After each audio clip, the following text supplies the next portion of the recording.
Ce qui est physique ne peut pas être infini.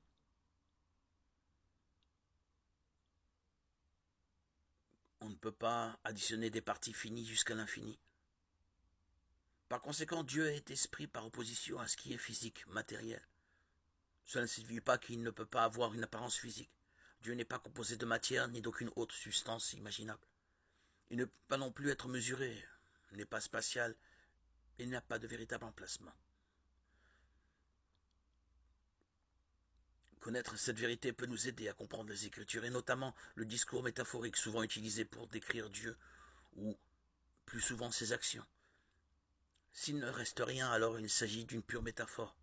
Certaines métaphores utilisent des caractéristiques de la création elle-même, de Samuel 22.3.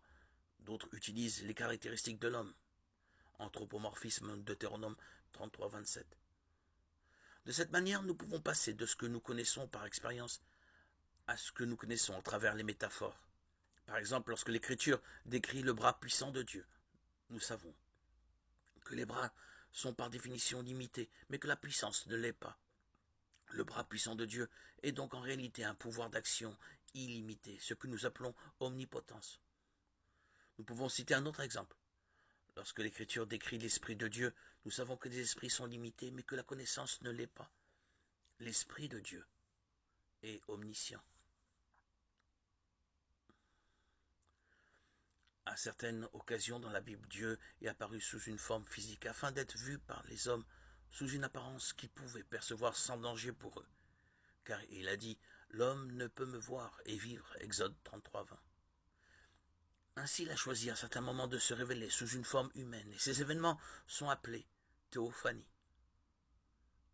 Genèse 12, 7, 9, 18, 1, 33, 32, 22, 30. Chaque théophanie, manifestation de Dieu, préfigure l'incarnation. Quand Dieu a pris la forme d'un homme pour vivre parmi nous comme Emmanuel, Dieu avec nous, Matthieu 1, 23.